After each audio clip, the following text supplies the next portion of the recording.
Morning, everyone. Morning, panelists. Jai, Smita, Tushar, we already met. Yeshasvini, hi, from a distance. She's off the grid and working on the next big thing, the next big game changer. So that's why she's working in secret. All the best. Morning, Jagannath. So the introduction have been done, so probably we'll hit the ground running. So maybe if the panelists want to do a little bit version of their own from the horse's mouth, we can take it probably clockwise. At least Tushar has already done them, and maybe we can start with Jai, please. Good morning. Good morning. First of all, thank you for having me here.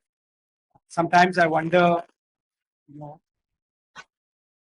how much one can really talk about AI without really doing it. At the same time, the question also becomes, what kind of perspective can you give from the outside? I would like to say one thing about AI. While most people today talk about AI only from the perspective of the LLMs, GPT, AI is more than just that.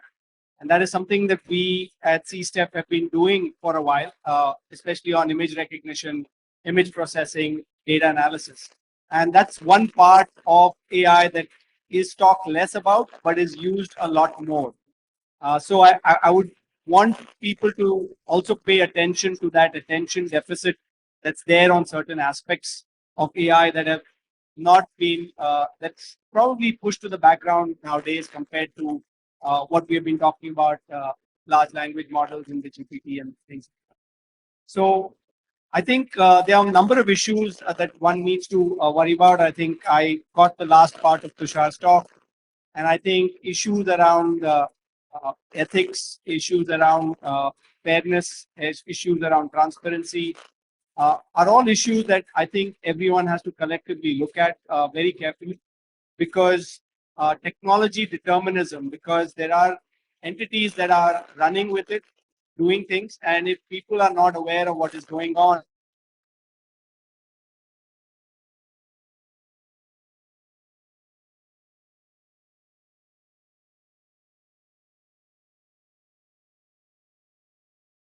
time to say, oh, somebody else is taking care of it. I think it is the duty of every individual to pay attention to that. Two pieces of news that I felt were very important. Just read 2 days ago a report that came out that said about 40% of young people are relying on AI or a large language model as a person to talk to, and to me that's a little scary because the purpose of being human is also the connection and the social. I mean, we've got this far because we've thrived as a society.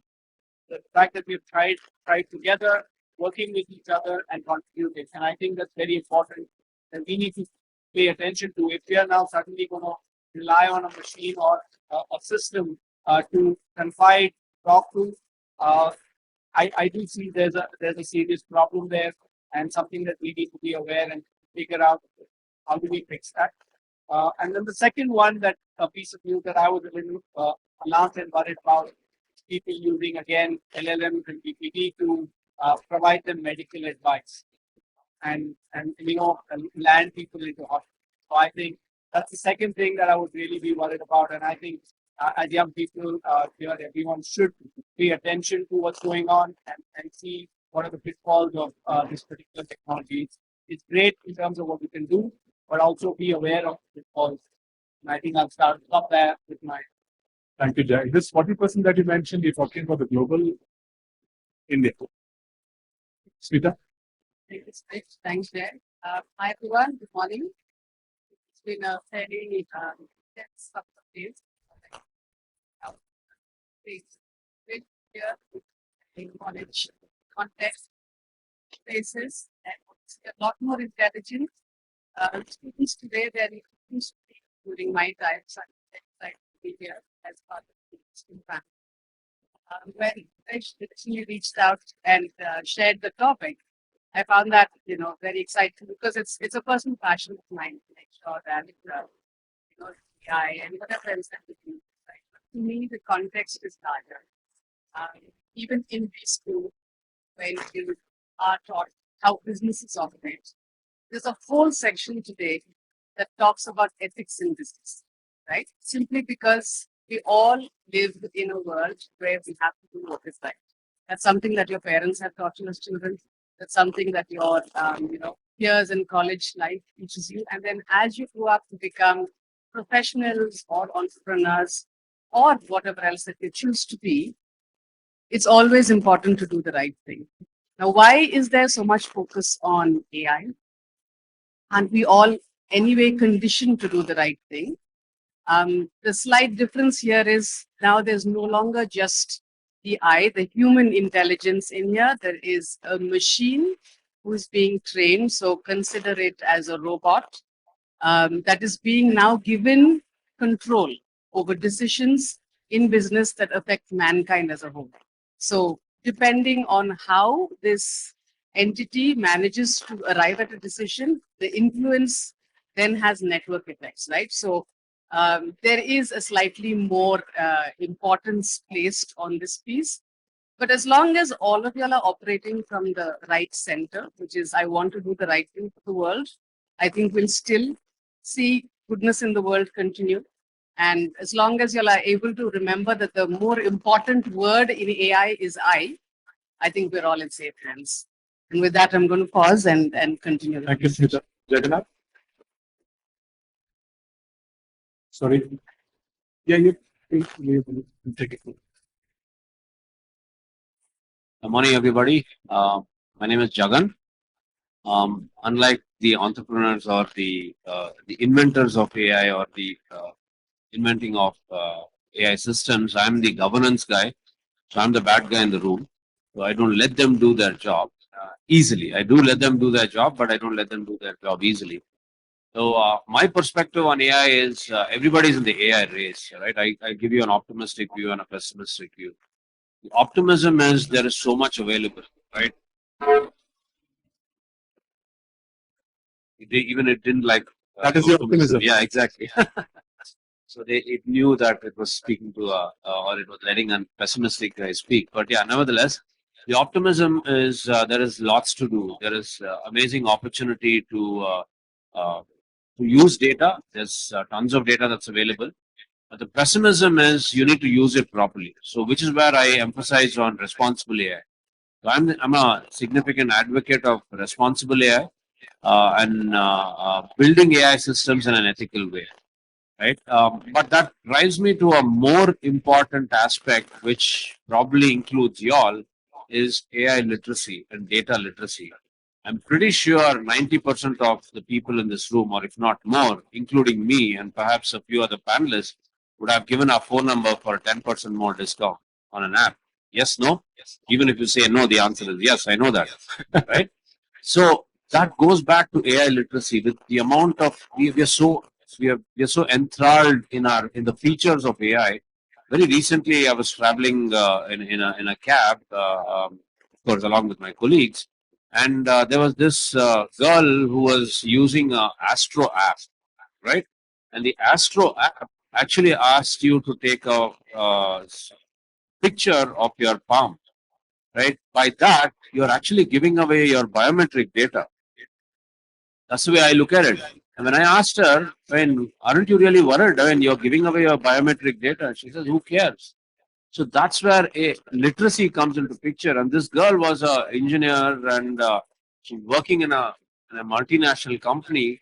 If she's speaking that way, imagine the other people, right? And in India, per se, if you look at the Indian demographic, in the rural side, most of the children are giving consent to parents using their to use their apps rather than the parent actually giving consent to the child, right, on behalf of the child, which is what the laws speak about.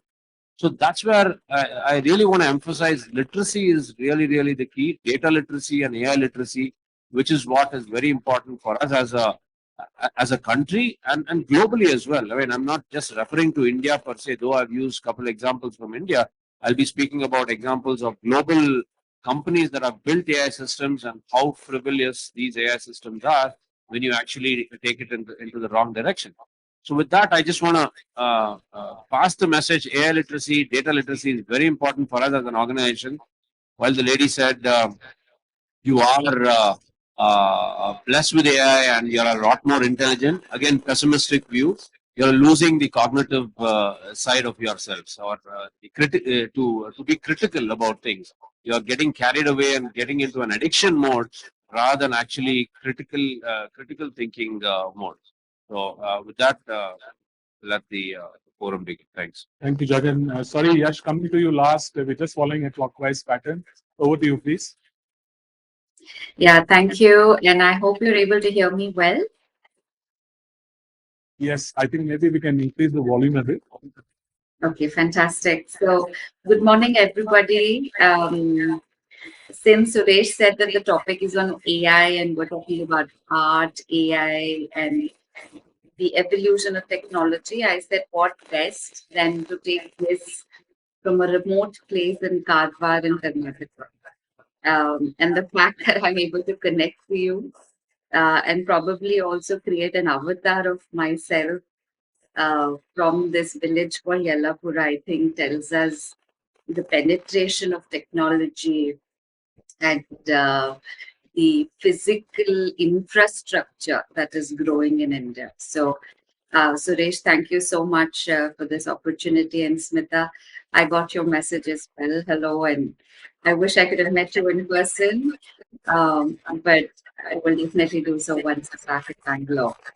So, what is it that we do and what got me interested is very simple. About 7 years ago, we started putting what we believe and has been validated by a few experts, the world's first artificial intelligence platform that studies human behavior in a workplace environment. So we're able to study workplace culture, do predictive analytics, and also give a dollar impact on the risk of the business growth because of human behavior. Sounds complicated, but fairly easy. If I don't like you and you don't like me, and we're saying a lot of yes in a lot of meetings with our managers, the work is not going to happen. So we kind of bring that data out, and we're very proud that our women-led deep tech and a product company coming out of India to the rest of the world. I'm right now, when Suresh said hibernating, I'm very busy trying to finish off a book. It's called Beyond Algorithms. And this book actually uh, gives us. We have the audio, please. We've lost the Yeshasvini's audio. Am I back? Yeah, you're back. The audio back. Okay. So while I'm hibernating here, I'm actually very busy trying to finish off a book called Beyond Algorithms. And I'm actually making a very deep dive into the impact of AI on the culture. So, for example, ChatGPT, whatever it throws out, a lot of us are blindly believing it. A lot of us are blindly taking decisions on it. And India as a country is becoming a consumer of AI rather than a contributor of AI. And that is very worrying because the biases that are already set in these systems, the kind of decisions that it throws out, and we've seen that in the recent India Pakistan war, the use of technology, the use of information also as a weapon to create confusion in enemies. So there is a lot happening. And I'm very happy that Christ University has taken this topic to discuss, because I'm sure the audience that's listening to it, you have a lot of responsibility to ensure that India navigates this transition fairly successfully. So, lots to be happy about in terms of interconnectedness, but lots to worry about as well, because we really don't have a seat at the table of the AI policy that is getting formulated at the world. So, how will it affect us? Will Trump go mad again? He's already gone mad with the 50% tariff. And with China and US pretty much holding the infrastructure on AI, I think we have a new battle on our hands. I'm going to pause there and hand it back to you, Suresh. Thank you, Yash. Now that the wheel has come a full circle, Tushar, you build systems that probably deliver very high level of accuracy in terms of prognosis and data. And but typically, as we have seen or as we experience, when a child cries, she goes to her mother, not to Alexa or Siri. Right. So when we are actually decoding empathy in that refined and sophisticated a manner, do you think they're actually creating some kind of magnificent fraud on human emotions? I just wanted to understand your take on it.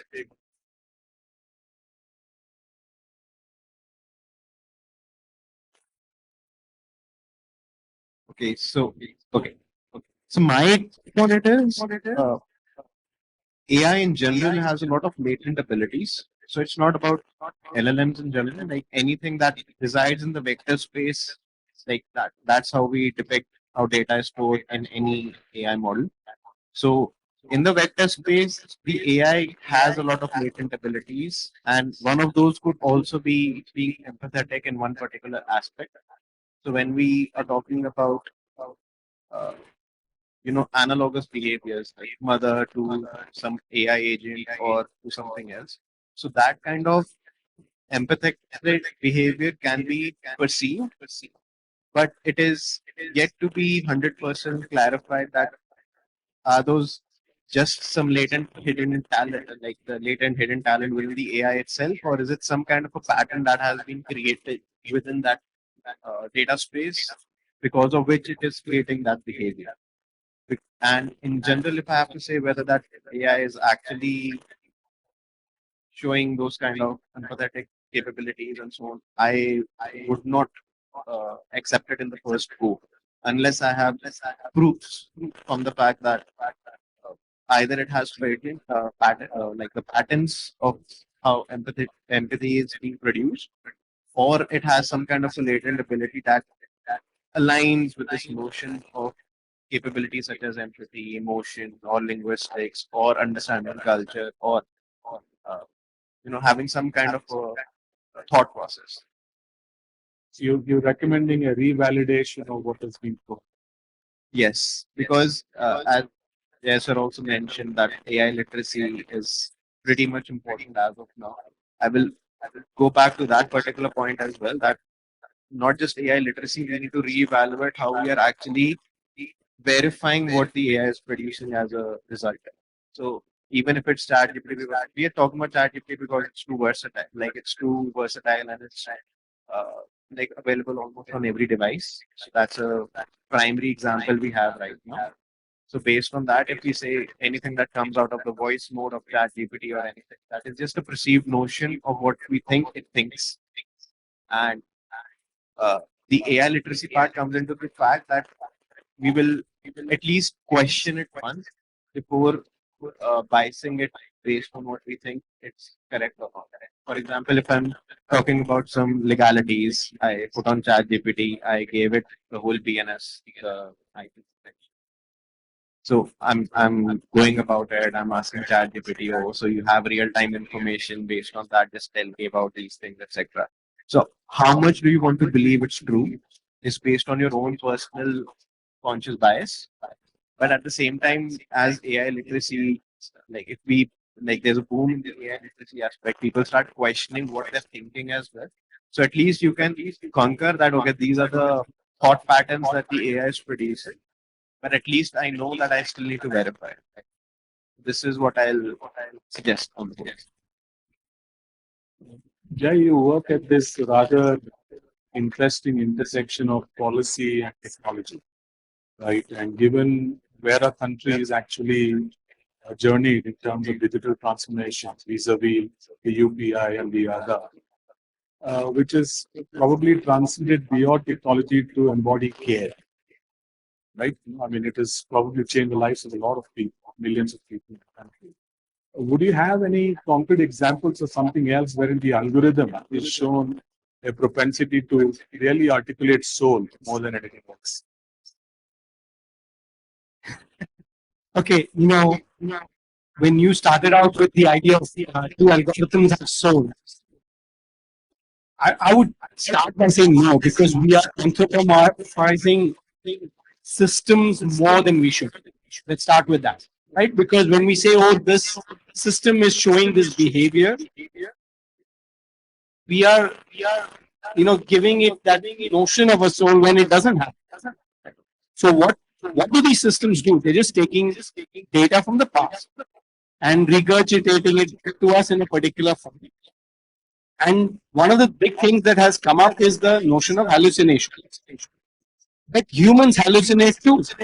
So it's not that we don't want hallucination, because that's where creativity comes. I don't want to confess to that. We do hallucinate. We do. I don't think we confess to hallucinate, because when we are in a dream, we are hallucinating. When we get up and we see something that's not there. And I think there is a lot of Indian philosophical or Western philosophical thought on this notion of hallucination. I have friends that are writing about it. And then, of course, we are also worried about the algorithmic bias. That is, when we look at mass data, the question is, do we want to follow all of that? Humans have done terrible things to other humans over history. But does that make that acceptable? Not really. So we have to figure those things out as we're going. So coming back to your question on policy, I think it's a very hard place for us to be, because you are trying to do something for a large set of people, and there'll always be edge cases where it ends up harming people. And so the question on policy becomes, how do we minimize that harm to this select set of people? And every technology has the have and have nots. And you're seeing now, right? Many offices require you to submit things to a phone or submit through a computer. What about that large percentage of people that don't have access? How are you creating a system that allows them to do? Yes, it provides convenience to many of us who sit at home. But what about those people that don't? And I think these are questions that we as a system to start asking on how are we making sure that either we pull those people along and bring them into the future, or create a system that allows them to access the same systems without the benefit or the disadvantage that they have because they don't have access. And I think Jagan talked about, right, the child now is the phone, has an ability to interact. What about that older person? And I think, I think many of us are all reflecting on the same aspects of how are we paying attention to what's going on, making sure that it does not control us, but we control it. And I'm using the word it very purposefully. Thank you. Sometimes I seriously suspect that the then flavor of the season algorithm bias has been replaced, or the algorithm bias replaced the then flavor of the season trust deficit. Once upon a time that used to be kind of used very, very loosely, probably overused. The news channels were full of it. Anyway, coming to Smita, you work with a lot of startups, and you must have seen that journey wherein they begin with being very, very human-centric, very empathy-driven, till such time they become algorithm-driven behemoths. Okay, when exactly does that transition happen? And why does it happen? Is it by choice? Is it something that we can actually kind of? Is there a possibility to kind of pause and review during the course of that journey? Yeah, I can definitely put a point of view on that. Quick question to the audience. How many of you are bachelors in whatever you're doing? Not single people, but bachelor of something. Even the married ones are actually putting up their hands. How many of you are in the master's courses? Just checking the demographic mix so I'm collecting data in a way to modify my answer, which is what AI also does. Just checking on that one. I'm assuming all of you are aware of how the startup ecosystem today works. You'll have early stage companies, idea stage companies, who then move to seed funding, Series A, Series B, and then IPOs. All of you are aware of that, right? If nobody's aware, somebody's not aware, let me know so I can give you a quick insight onto that. I'm assuming all of you know. So to Suresh's point, a lot of the technology-driven companies, which are the majority of the companies now in visibility in India, start off right, because they want to do the right thing. They're customer centric. They're talking to their customers every day when they design their product. The PMF is very important for them, so they're going out and designing the product to suit the customers that they want to serve. Up until then, their intentions are still good because they're taking whatever data and ML that's available to the LLMs to design the product to give the customer what they want. But at some point in time, and we're seeing this increasingly with a lot of companies that are growing too fast. Earlier companies took a couple of years before they even reached scale and then, raised Series B and went IPO. Nowadays, the metric that companies are being judged on, and I think Tushar will concur, is the faster you can get to 10 million ARR, you're a successful company. So in this race, what's happening is the goal, which is, am I creating the right product for the right customer, sort of gets lost. And the minute you've raised Series A, B, especially when you're Series B and beyond, the investor treadmill begins, where you have to show returns, you have to scale faster, you have to, get as much engagement if you're a social media app, for example, as much people using the apps, downloads, all of that. So at that point in time, data becomes important, metrics become important, dashboards become important. So as founders start focusing on that, they sort of lose track on the actual product and the customer business. The focus shifts from customers through product to metrics alone. And I think somewhere along the way is where I've seen they tend to lose soul. Now, this might seem like an obvious conclusion, but unfortunately, you think the product owners themselves may realize it, they're not. Easy example of this is Facebook. When Facebook started off, it was a simple college networking app, right? It was more like a slam book where you connect up with friends or alumni from the same school, you exchange ideas. So Mark Zuckerberg started off right. He wanted to build something. Where he got the idea, whether he stole it from the Winklevoss brothers, watch the sequel, you will find out. But for now, let's assume that he did it with the right intention. So he did it well. But then the flavor of, I want to be more successful than this started, right? He raised money and his investors said, okay, now show me more. How do you get bigger? How do you get better? How can you take over the world? And what it became is an engagement platform. Today, the things that you can get out of Facebook has nothing to do with connecting with each other. It does everything else. It gives you videos about how to wear saris, what recipes to cook, depending on what you're looking, right? What colleges to attend. It's not just informative and connections. It's more about engagement farming, clickbaiting. There's barely any real value you can get out of it. And because it wants to get more people into the system, what is it doing? It is actually targeting younger and younger audiences. So where are you going to get the bulk of people from? Just spread open the board. And that is where I think it's completely lost its soul. It takes that further by acquiring WhatsApp. It takes data from WhatsApp, feeds that back into Facebook. So it's become this beast that it should not have become. And unfortunately, the regulators are not moving fast enough to curb to curb what needs to happen. But I think as future innovators and entrepreneurs yourself, possibly media folks, people who are interacting and decision makers that you all are going to become, maybe as long as you continue to focus on, am I doing the right thing for the right person, I think we'll be okay. So don't lose your soul in that sense, I guess. So what you're saying is, the one Mr. Milton Friedman long back mentioned that businesses exist only to make money for stakeholders. That's digital footprint is still very much alive and kicking, right? Jagan, return your corporate hat. Um, you know, we've gone through that journey wherein we had SaaS, software as a service, AI as a service, cloud as a service. But do you see empathy as a service being the next big thing to be marketed? But I don't want to see it, right?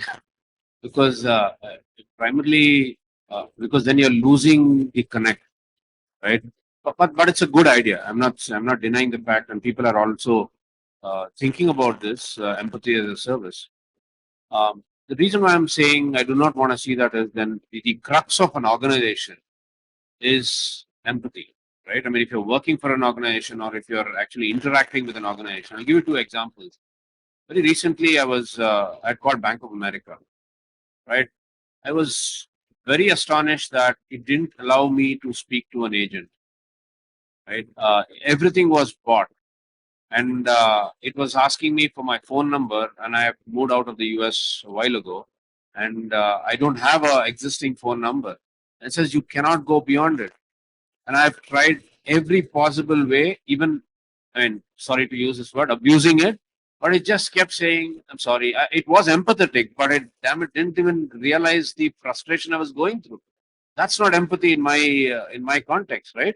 For me, empathy is you need to understand where you're coming from, right, and then kind of correlate. That's one example. Whereas the same experience with Amazon India and Indigo India was very different.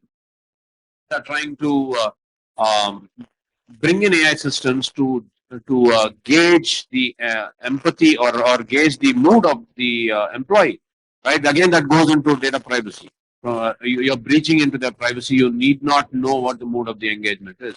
So, mood of the individual is. So, coming back to your question, in both these contexts, in an organization context, the HR is there to provide you empathy and listen to you. You cannot replace it with a bot and then say interact with the bot and you go frustrated. Be it a simple scenario of a policy, right?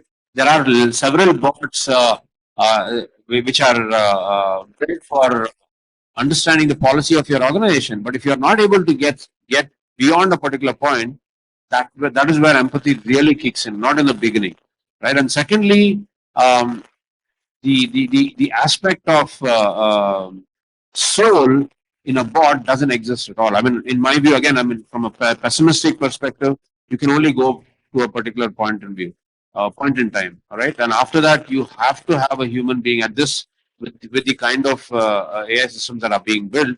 You have to transfer it to a human being to build that empathy. So yes, in these contexts, empathy as a service is an excellent idea because then you can transfer these calls uh, to a third party who will provide that empathy as a service and then address your issue.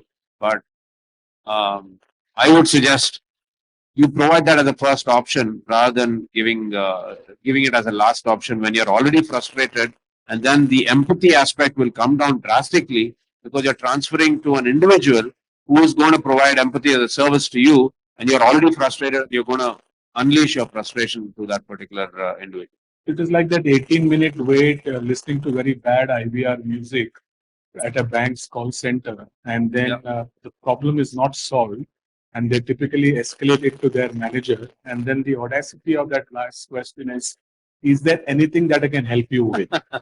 Exactly. Yeah. Right? We all experience that. That is some audacity. Yeah. Anyway, the purpose of this, the sole purpose of this discussion, this conversation is we are still soul searching. Yeah. Right. And coming to you. Sorry, if I may add please. one point based on the couple conversations that happened. Bias. I mean, the reason why I'm calling bias out is sometimes bias is needed. Right? There's positive bias and negative bias. A lot of us think bias should be removed from algorithms. The reason I'm calling this out is now, let's say you're talking to a hearing impaired person. Bias is needed to train that algorithm. That is positive bias, right? Disabilities. So the algorithm must understand that bias and then kind of, it can't treat a person with the hearing impairedness as a normal human being, right? The conversational context should be very, very different. So I just want to bring out that particular point. Bias is needed. You can't remove bias completely. There's positive bias and negative bias. Again, that's a topic for the rest of the day. You can go on. Yeah. Thanks. Thanks again. Yes, coming to you. I'm a sucker for words. So congratulations on naming your company Culturelytics. It's a beautiful portmanteau of culture and analytics, right? My question there is that while culture is so messy, deeply human, irrational, inconsistent, and data being so linear, precise, structured, neat, organized, How do you make both dance with each other, whatever that might be, waltz or lambada or salsa? How do you actually make them dance with each other without stepping on the stage? Sure. How do you actually make meaning out of something that is so diverse to something so little? Yeah. Yeah, sure. I think first of all, I'm loving these conversations, and I quite disagree with what Jagan said on positive bias and negative bias. I think bias is bias at the end of the day, and we should be addressing it. But like he said, that's a conversation for another day, probably. Look, as far as culture is concerned, we're dealing with human beings, and somewhere the more complicated you get, the more clarity you get on fundamentals. So, as a human being, we are prone to jealousy, we're prone to confusion, we're prone to insecurity. At the same time, we're prone to the positive aspects of it, which is motivation, inspiration, etc. So I think it all starts off with creating a hypothesis.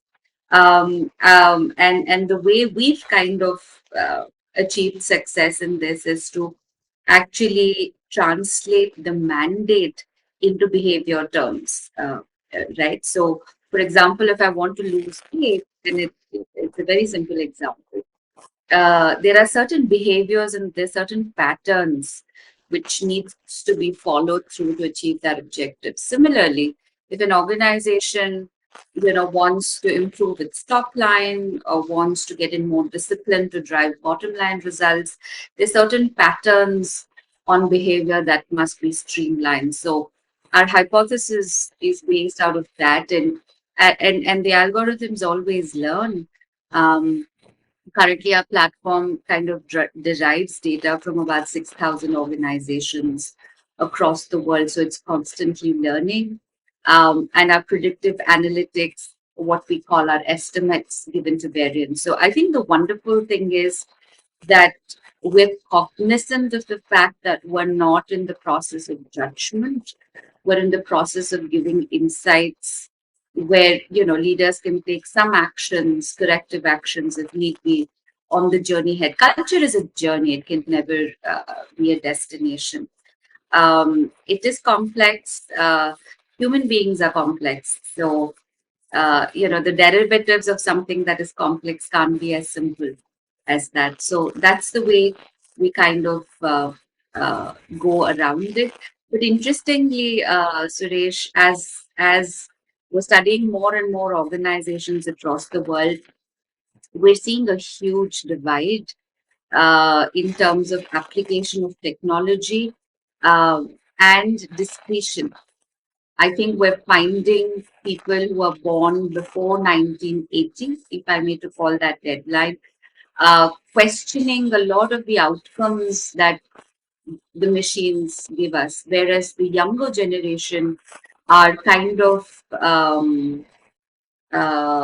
showing us belief and faith, which is sometimes blind in technology. And that's what worries me, to say if the younger generation is trusting the outcomes of whatever they're doing so blindly. To Smita's example, startups, we've had a lot of startup ideas being thrown to us, and when we ask where is this coming from, they said ChatGPT, right? So I'm using ChatGPT because that's a reference that everybody is using. But that is worrying. So, what is the kind of next generation that we're building? What is the support that we're able to give to Generation Alpha, especially as they come into the workforce? These are the questions that worries me more. Thanks. Yes, just to segue again forward, and probably both Jay and you can come in. So you mentioned about the 6,000 organizations that you've done research with. Uh, so, is the conclusion actually telling us that empathy is also some kind of a data pattern? Oh yes, I think. Look, anything that has a conversation can be converted into numbers. So empathy, discretion, the softer aspects are going to become more and more valuable. I agree with Jagan when he says, I hope empathy as a service does not take off, because it's directly reflective of the society that we're becoming. But a few corrections that we have seen is that whenever millennials, especially, are facing issues, they do not speak to people, they speak to machines. Their first go to is a machine, it's not a human being. What does that tell you? That tells you that relationships have broken down. They're not breaking down, they have broken down. I trust what the machine is telling me, right from what to put on my hair, how do I lose weight, how do I face my appraisal, what should I write in my resume. Everything today is machine dependent. So human relations have broken down, Suresh. So empathy is definitely a factor, but empathy requires courage. It requires inclusiveness. It requires vulnerability. We are a long way to go in a world that is very quickly becoming or has become materialistic, selfish. Everybody thinks about themselves first. Investors are looking at money first. We may say whatever we want to say, inclusive, purpose-led, etc., etc. But look at the metrics around you. We are becoming a very, or we have becoming a fragmented society where a lot of me, myself, has overtaken the we and the community aspect of it. I can go on, but I'm going to pause. Sure. Jay, you want to add to what Yash mentioned? No, I think she's nailed it. At the end of the day, let's think about it. When a child is growing up, and let's think about your system that's being trained. It's somewhat similar, right? I don't think a child of 1 year old is going to have empathy on the mother. It's not going to say, oh, you've not been sleeping for so many days. I will let you sleep. I will not cry. I will not ask for this thing. No, there's no sense of that, right? What happens is that over time, the parents or community teach the child about various aspects, right? We teach children about caring for others, saying that, oh, this person is disadvantaged, take care of them. You should not abuse, you should not do this, you should not do that. And that's part of the training that goes on. And the hope is by the time they turn teenagers that they have some sense uh, of being a person and also having that empathetic outlook towards others. And maybe by the time they reach the age of 24, they are fully formed adults with now are able to express that. But that's not happened in a vacuum, right? It's happened over a training. So in some ways, your system could be trained. And there are all these arguments that people are saying is that our systems being trained to be too survive. Right? There was a whole argument around that. Is that it's treating you as the boss, and so yeah, it's being too servile. And I think that is the explanation to some of the things as to why do why are young people going towards it's because it's not judgmental. But then the whole idea of human interaction is that if I tell you something that I'm going to do this, uh, I know that you will respond in a particular way if I'm not doing something right. You'll say, how can you think like this? But the system may not respond to you that way. And so where is the learning, right? How do we expand our horizons based on that? So I think there is a real importance towards human interaction and learning, because then you will get a perspective that is not canned or pre-trained. It's something new, and I think that is something that we have to worry about. That yes, empathy could be there in the machine, but it is trained. It could be fake also. We don't. Strong suspicion that we're already operating in an algorithmic echo chamber. Quite possibly, yes. Right? Yes, absolutely. We are. Tushar, and please Smita weigh in as well. You can combine forces. My next ask is, so there is in technical startups refer to something called the technical debt, right? Wherein you're actually doing something today and knowing fully well there will be a cost to pay because you've taken a cheaper, hollow, shallower kind of solution, right? So my question is, don't we have collectively a responsibility to factor in something like an empathy or a moral debt, so that we are actually kind of buffering for the generations of tomorrow, right? And if that is, if you're in, consensus with that, what will be your first principles on that? Both of you. So I'll just lay some groundwork for you to complete for us. So I'll just reiterate the empathy part. So for me, it all boils down to we're just talking about data, and then we change our stance that how we build systems around what currently exists. My personal problem stems from the fact that all this is trained over either conversations or text corpora or anything like that, right? So even when it comes to empathy samples, so what's going to be your data? So anyway, it's going to be telecallers or howsoever. So the data can also be multimodal. It could be audio. It understands the kind of emotions you're trying to depict, Watch texture. and it's going to form patterns like this is the lingo being used, and it will correlate with the kind of language it already understands that okay, this is being spoken. I know about this, so how am I supposed to react? So the AI is going to react accordingly. What I feel is AI is going to get more manipulative. So rather than actually taking a proper route towards being empathetic, it will always take a shortcut. For example, if somebody is trying to uh, throw some insights like my phone's not working, some issues are there. For example, if it's my Apple device, so I'm not able to transfer files from my Windows PC to my Apple. That's a prominent problem in this ecosystem, right? So I'm discussing the same with some bot or a so-called bot-based telecaller. Nowadays, we are going towards that direction. So how exactly is it supposed to depict empathy?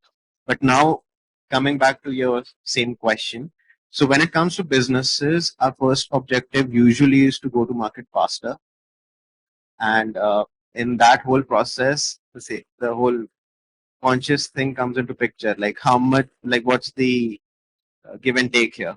So to what an extent am I really hell bent to go to market with the product I have, or do I uh, stick toward the conscious fact that I need to build some empathy into it, like the whole ecosystem, the algorithms, the whole tech stack needs to be created in that direction that it's safe, it's holistic, it's empathetic, it can serve a wider audience. Because if I do that, it'll take time for me to go to the market. So I'm already losing out on my pace as an entrepreneur in the business segment. So when it comes to startups, I think that's the give and take we need to work upon. In my professional space, that's the conflict I'm dealing with. Because if I have to scale, I can, but then I have to go away with a lot of things that I believe in. But at the same time, I know like that's the only way companies can immediately go up the ladder and take a different trajectory. Smita? Sure. I have a slightly controversial take on this. I think this whole pattern recognition, right? And pattern recognition is how human beings have evolved from the time you're born till through ages. You recognize patterns. Children who grew up in a kind household tend to be kinder. Children who grew up in a critical household tend to become critics themselves, right?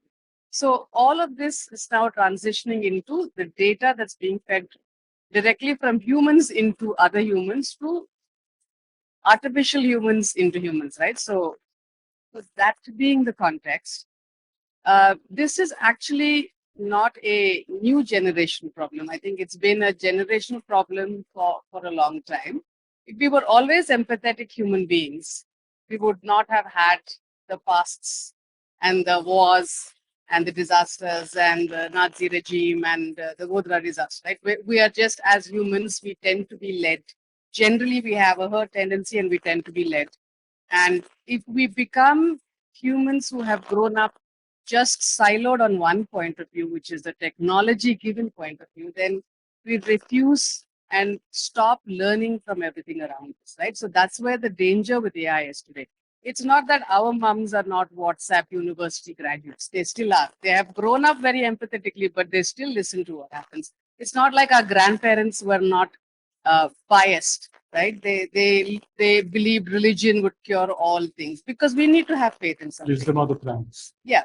So it's just a way of how humanity has now evolved and come to this point in time. Slight danger here, of course, is that we are now reliant on a system which is AI, which has the danger of becoming sentient, right? And that's really where we need to start putting the brakes and re-evaluating to say to put it in another way as to how are we going about it. Are we only looking at it in one point of view? Are we raising a generation that is just refusing to question? It's just my kids wake up and if you give them chat GPT, they'll ask it a question and then accept that as the only reality. I'm trying to teach them to question, is this the right thing? Is this the wrong thing? So as long as we can continue to, as universities, for example, educate our kids into questioning the universal truths, I think we can veer away from the disaster we're headed to.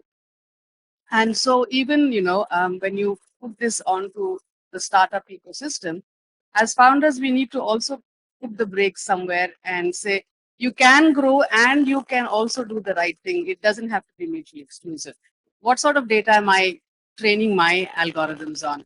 Is it very limited? Is it biased? Can I put a disclaimer that says this data was trained on the Stanford graduates on Reddit, for example, right? Because a lot of data tends to be scraped off Reddit and then trained. So start looking at that. Involve, I think, even your technology team in the discussion. Get a more empathetic technology team. Get a more diverse technology team to code for it. I mean, a spectacular example, I think, was Canada. Again, where they implemented AI in police profiling systems. And when they show up at suspects' houses, they then take a picture or feed the suspect's image into the AI system. The AI says, yes, this person is in the database. What it found was that the AI system was trained, but it was trained on inaccurate data or insufficient data. So it couldn't distinguish between the Black Canadian citizens. It sort of said any Black Canadian citizen is the same because there just wasn't enough data in the system, right? So incorrect human beings were being pulled up as suspects because the system can't recognize it. And we have the same danger in India. If we were to implement, you'll have seen that MNL, you've seen the new system that's going on traffic, right? Where they're trying to bring in AI traffic systems. Now that's a state-of-the-art Japanese AI system that's being implemented here, clearly trained on Japanese systems again, which is not able to handle Indian traffic because who listens to traffic rules here? We will do what we want. One-way street, we will come down the safe side. Right? And even Tesla, apparently, they went for a trial run. Tesla's never seen a three-wheeler in its life, right? So it doesn't know what to do. Is it a two-wheeler? Is it a four-wheeler? So its systems are just frying because it can't handle the new India. So make sure when we're building our systems that we are able to cope with the global reality as opposed to not. So maybe, Smita, on your point, so we probably glorify the few startup successes, right? And maybe that's what the zeitgeist, and by zeitgeist, I mean Meta and Google only. There's nothing beyond them, right? To grow to. And do not actually bring up all the spectacular failures, which could be a lack of empathy being embedded into what you're trying to do as deliver as a product or a service. Right? Absolutely. I think as a successful company, long-term success is what one should be aiming for. And long-term success only comes from being empathetic to the user's problem that you're solving, right? And while short-term engagement, short-term targets will get you that far, it will not get you into long-term success. And a lot of companies who have lost the metric on that have failed. There are many examples of companies, and even now companies that are doing really well will not succeed, in my view, because they've just lost that metric. People today want to join empathetic companies. You'll only be able to hire if you are an empathetic company, right? You want to show that there is value in what you're offering to people. There is value in the ecosystem that you are building within the culture, within the organization. So I think even from a hiring perspective, from a product market fit perspective, from a scale perspective, that'll only happen if you are empathetic to users. And really, again, a very simple example, all of you study SEO. You may have techniques, you may have tools, you may do what you want to push the website ranking up in Google. And now, of course, you have to look at bringing it up in ChatGPT. But the only true way to ensure that your website is up there, showing up in the results, is if you're putting in the right content for the right reasons. That's the only way your SEO is going to have long-term SEO. And that to me is just an example to your point, which you brilliantly tried to highlight, which is you have to look at long-term value to remain a long-term value. Suresh, if I may add Yes, yes, please. just a couple of points. I mean, I love what Smita is sharing. So she actually we've given SEO as a word, like she rightly said, isn't there anymore. It's GEO apparently, generative engine optimization, that the media guys are now chasing. I just want us to understand the dichotomy, right? We're talking about long term, we're talking about empathy. These all take time. We're 8 billion people across the world. India is already crossed 1 billion, and I don't think we're going to stop. There are no conversations about population control, etc. Right? Why am I sharing this? Is that there is a sudden loss of trust in and support systems, because the younger generation is inundated with so much of knowledge that is globally available on their phones right now. They are having an immense loss of whom to go to and what to validate, right? That fundamentally is driving them to trust machines more than their immediate family and friends, because everybody is kind of feeling inundated at the same time. Also, the fundamental of human behavior, I think since time immemorial, hasn't changed. The question still remains is that, am I tempted to take a short term gain versus invest in a long term, purposeful, sustainable growth? I think 99% of the time, people will choose whether I'm an investor, whether the markets are getting volatile, whether I want a job hike, I want a salary hike, I want a promotion. I think fundamentally, the human brain, because we're always in survival mode, almost often chooses a short term gain over a long term. So I think somewhere our education system, if you ask me, it's not about the politicians at all that the country is facing a danger from. I feel our education system needs to evolve. Our syllabus has to be more democratized, less colonial, and we have to encourage the students to question, to debate, to disagree, and not make them a stream of compliance led youth that's coming into the workforce. Because if we don't get them along, then technology is not something external. We're contributing to it, we're building. What we're talking is something that we've all contributed to. So if we fundamentally don't address the talent pool that's getting into the workforce and will become important citizens in the growth of our country's narrative tomorrow, we're missing the boat. Accountability has to be fixed for educational institutions. Yes, I'll come back to all of you with that point on education. Let me throw this to Jagan, please. As a global data privacy officer, you might agree that compliance can be policed, but it's very difficult to legislate empathy. Right. So keeping that hat on, I mean, do you see empathy as a governance issue, a leadership mindset, or a moral compass? I think empathy is a cultural issue, right? That's very nice. Yeah. So I'll again give you a couple examples. I was driving to the event today. Right. This driver was from North Karnataka. Okay.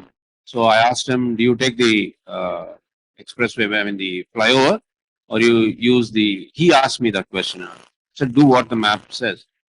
And then I told him I was not very sure. I mean, if this was after, I knew this was close to IKEA, but I didn't know if the flyover would land. Yeah.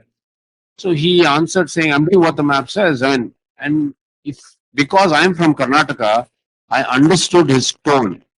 Otherwise, if you do not understand his tone, he was very assertive. You would say, "Why is he shouting at me?" But North Karnataka people will speak that way, right? So the reason why I brought that up is that is where empathy should be in our culture, right? If the AI algorithm has not considered this kind of accents of speech, it will automatically tag it as assertive or arrogant or whatever, and then you'll be based on that. Okay. Let's switch. I mean, sorry, I'm going to switch topics a bit because I want to pass as much as messages. How many of you all know the percentage of hallucination in your LLMs? What's the minimum and what's the maximum? You can take a wild guess. Anybody wants to take a wild guess? Don't worry, you'll not be penalized. Yeah? 20% minimum or maximum? Max. Okay. Any other guesses? Panelists? 20 to 40? You're close, yeah. So 20% is close to the minimum. 47% is close to the maximum. And believe me, these are not just some flimsy LLM. These are the OpenAIs and the Claudes and ChatGPT 4.5 and 5. 5 was the lowest at 17%. All right. And 47% is the 3.5 and Claude is, I think, around 38% or so on. So we are relying on a 60% accuracy system to do our day-to-day activities. So imagine the kind of vulnerability that you are leading yourself into. Okay, which is where I was talking about. Yes, right. Sorry to bring that topic back. The reason I'm calling out positive bias and negative bias is negative bias needs to be mitigated. Positive bias also needs to be mitigated, but in the context of balancing. Now, let's say we remove bias completely from our content. It will treat Pakistan as a neutral country. All right, Indians must know the history. Indians must know where Pakistan, what Pakistan is. All of you have, then you get into the data sets, right? If you are training your AI on a data set that is unbiased and it's from a Western perspective, it will put Pakistan at a different plane altogether, right? So that's the reason I called out positive bias and negative bias. Now, coming back to your question on regulating empathy, you can't regulate empathy, right? You should come into the culture of the organization. That's where I go back into building AI systems in a responsible way, right? You have ethical AI and responsible AI, two different concepts. And ethical primarily aligns with the emotional context and the empathetic context, whereas responsible will help you achieve that ethical goal. So building a responsible AI principles, of course, there are around 12 different principles. I mean, some kind of consolidate to 5 different principles.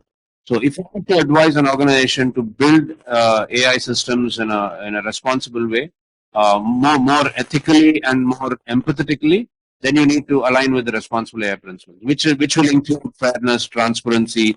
You should be able to explain the outcome. You should be able to explain the rationale behind that system. You should be able to explain the impact of the AI system and so on and so forth.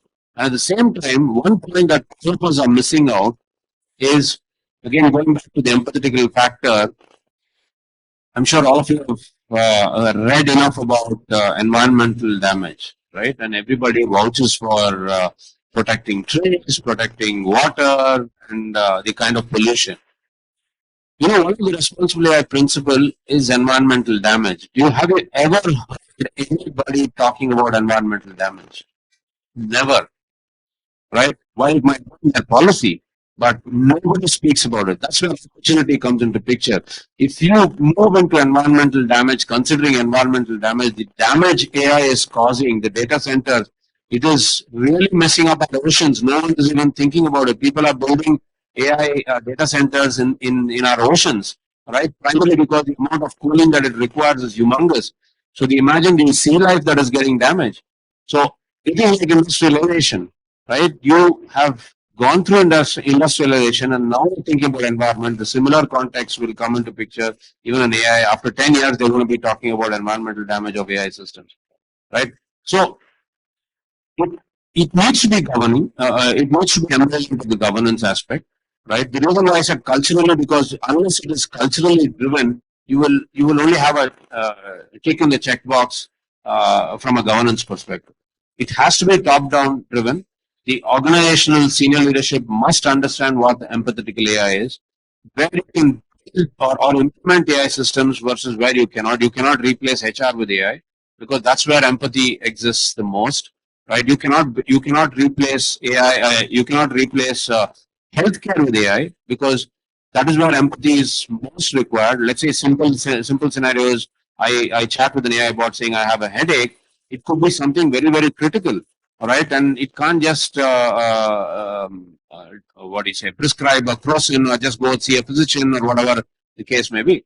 So that's where the empathy becomes a lot more scenario important. The healthcare industry, and similarly, children, right? When schools and colleges are using AI, empathy becomes one of the critical aspects. So that's where the cultural importance comes into picture. So it has to be driven top down so that it gets embedded into the governance ecosystem as one of the key components of the governance ecosystem. Thanks. Yeshasvini mentioned about education. Jagan, you touched upon history. That actually gets me to this question that I've been wanting to ask all of you. You can please take turns. Do you think we are actually over-indexing on STEM in our education system, which is science, technology, engineering, math, and severely under-addressing arts, anthropology, culture, history, etc., etc.? I would like to each of your take on that. Seems to be the flavor of the season for quite some time now. STEM. Yeah, please. As a person who has come from STEM, I would want to say that I don't think it's about subject. It's about critical thinking. And I think Yeshasvini talked about that. That is, are the students asking the right questions? It doesn't matter what you're studying. I think it's more important, are you questioning what you're seeing and what you're doing, and making sure that you have space to uh, accept new ideas. And that is, if you see the early Vedas talk about, let's have a discussion. It's really about, let us discuss what we feel is real, and which is why you have different contexts for different things. I mean, I think this whole issue about empathy that is coming about, you see people who are extremely empathetic to the in group are extremely, I would say, pernicious to the out group. And we've seen that happening. So are you saying that these people are not empathetic? Yes, they are empathetic, but only to the in group. So now the question becomes, what is the in group, what is the out group when we look at an AI system? If you're trying to get at that. So coming back to your real question, I will say that different human beings have different capabilities, different abilities. People who are good at certain things should approach that. But I think everyone should approach the subject with the notion of curiosity and the notion of questioning. That is, making sure that you are getting to the depth of the matter as opposed to just doing it superficial. So a bad engineer is worse, or just as bad as a bad psychologist or a bad doctor. That's my viewpoint. Curiosity, skill the cat. Curiosity is key. Tushar? Well, I will actually relate it to something we call as demo days when it comes to incubators and accelerators. So something like demo days can be built ground up in our education system, be it high school, be it higher education, and so on. The advantage of that could be that anything and everything students are building, working on, could be an art related thing, it could be something related to psychology, journalism, or it could be something related to STEM like technical startups and so on. So thing is, if you have those something called as demo days, people are presenting it, looking at holistic perspectives and so on. So all this can eventually lead up to a cultural shift in that whole, uh, the foundation of like how we see things gradually growing and improving and so on. So it will be more like a crowdsource perspective that comes into picture while working on these things. For example, if we have first year students here, or and it's like a diverse set of individuals sitting here. So, for example, if one of them has to present like some kind of an idea, some kind of a topic, some kind of a thematic topic. For example, they have a lot of immersive sessions for students. You can also have STEM students come here, give their suggestions, contribute on that. They can have some collaborative projects across domains. and these can actually end up being a part of the curriculum. So you could force this kind of a behavior where people look into considerations and perspective of others. And gradually, once you go out of the system, it will be a culture you end up creating. I think rather than STEM, this kind of a growth trajectory could actually benefit people on the long run. Yeah, I think there's definitely a decent emphasis on STEM, more in our generation than now. In fact, today I think kids have a lot more options apart from STEM that they tend to go for, which is great. And if anything, I feel the non-STEM areas are the ones that are a greater threat to AI. Because if you look at the creative arts, for example, right, music, painting, those are the creative arts. AI is getting into it. AI can create any song today, give it the genre, give it the feel, give it the mood, and then it creates it because again, it's doing a pattern thing, right? Shazam recognizes based on patterns. It's not actually storing all the songs in its database. It's just mapping a little pattern and then saying this is what the song is. So I think today the arts is at a greater risk of being killed because of AI, and that is such a sad thing because what is life without the arts, the creative arts? Innovation is a form of creativity, right? When it comes to STEM and the technology that has been engendered as a result of STEM education, it is creativity, it's innovation. It's a different way of looking at things. If you take away that ability of the human to think creatively, then you're basically converting the human into a robot. So I think there is equal importance across all spheres, and luckily, a lot of the new universities, even in India, tend to allow a mixture of subjects so that you're able to do left brain, right brain, and all of those things. So I'd encourage everybody to at least have a hobby that's creative if you're not in a creative space. And if you are in a creative space, for heaven's sakes, at least read up once in a while and be realistic. So I think there is a little bit of balance to be done there. And I think a good segue for me to bring back Yeshasvini's point about how the education system in India has traditionally kept human beings from continuing to be repressed. Right? It's not a colonial hangover, it's just our culture. Right? We do not question. We do not question our parents about things. We don't question our teachers. In school, I remember we couldn't ask a doubt or point out a teacher who's made a mistake because it was considered rude and disrespectful. And then I went and studied outside the country, and I was like, oh my God, my mind was blown again by about how it is okay to question, right? It's okay to say, I don't think what you're saying is right. I have a different point of view. And that beauty in having different points of view is where we evolve, right? And that's where innovation and creativity comes from. So I think a little bit of that change, if it can happen throughout India, I think it's great. We will stop being the back office to the world. If we want to lean in and take over the AI revolution, we can't because inherently that conditioning has already crept in where we can't think that way. It's only why are the innovators sitting in the valley and not here? Here is cheap labor. There is where the thinkers are, sadly. Right. So we kind of need to reverse that bit a little. And it is a governmental change. It's a systemic change that needs to happen. But also, I think we need to take responsibility and start questioning more, no matter what generation we are, right? So please do that with whatever you're doing. We'll have a separate conversation with you on setting up Silicon Valleys. What stops us from doing Oh, that? yes, most certainly. Yes. Innovation center on the way. Absolutely. Jagan, please. Very well summarized, Smita. And they have to go hand in hand, right? Otherwise, the topic of today won't exist. Yeah. Empathy, where does it come from? It doesn't come from STEM, right? It comes from outside of STEM, right? So I think that's where I would like to say it has to go hand in hand.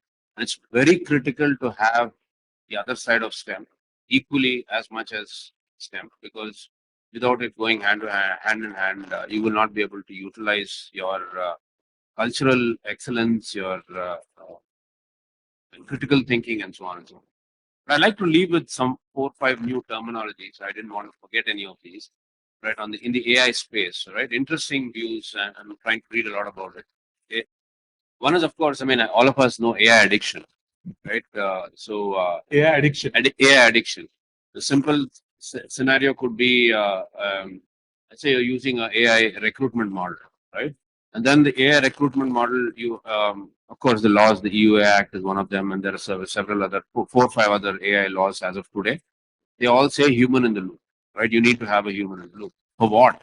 If the human is going to say 70% out of, if any score below 70%, I'm going to reject.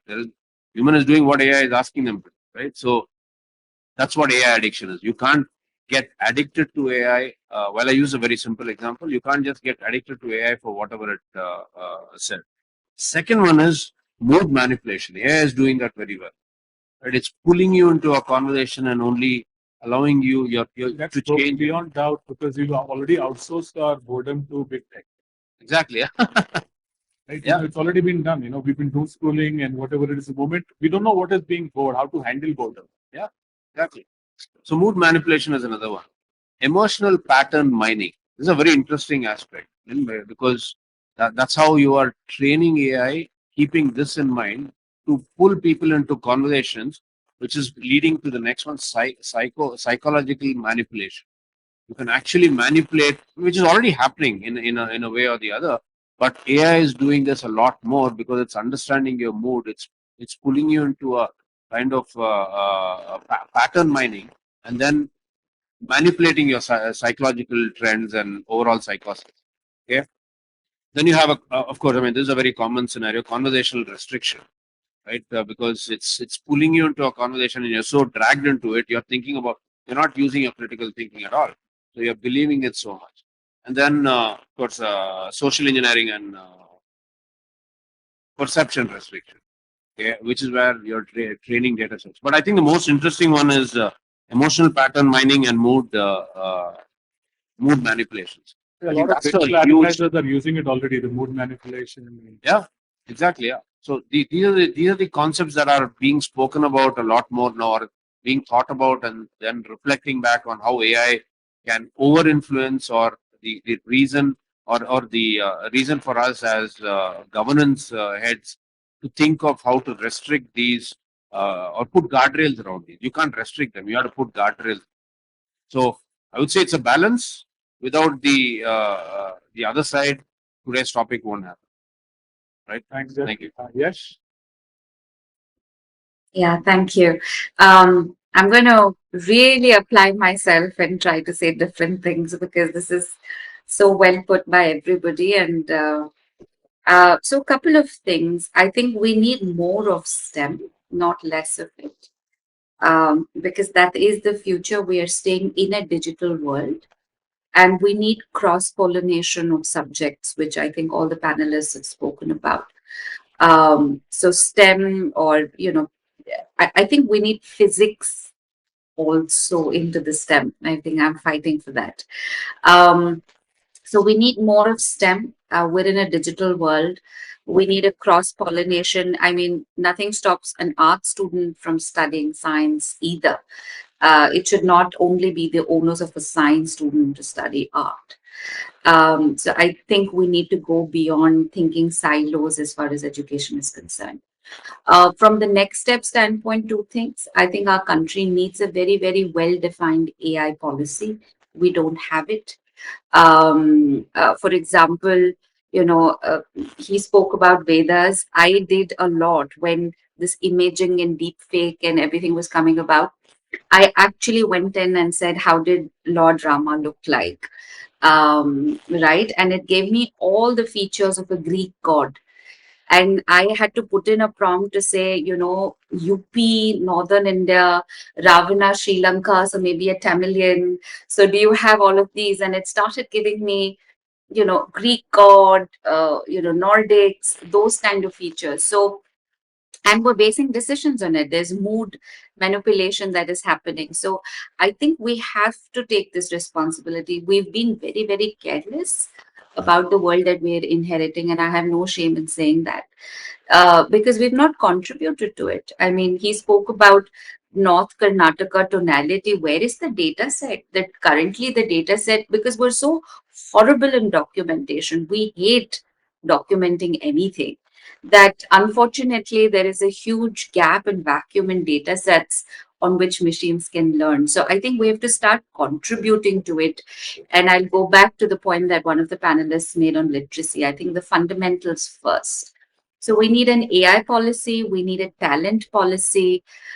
We are the largest populated country in the world, and I think we have to assume some kind of responsibility towards the world as well as our country.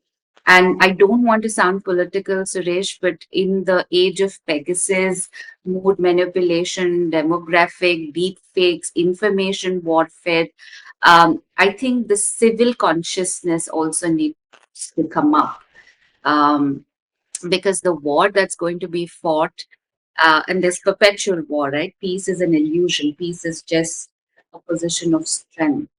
But I'm not going to go into that. What I'm trying to say is for the youngsters, because we're in the college, I think the civic sense of going to vote, expecting more of our legislatures, believing less about the information that is getting circulated as propaganda. I think all of this is important. We have to go back and invest in the next generation of our country.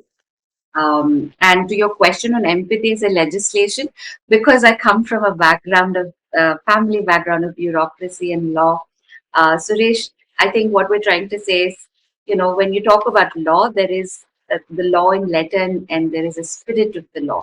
I think empathy is the spirit of the law, and I think we should do everything to ensure that we maintain that. Thanks, Yash. That's a spirited note on which we can wrap up this discussion. Thank you to our eclectic panel. Thank you, everyone. Thank you, Rice University students. Thank you very much.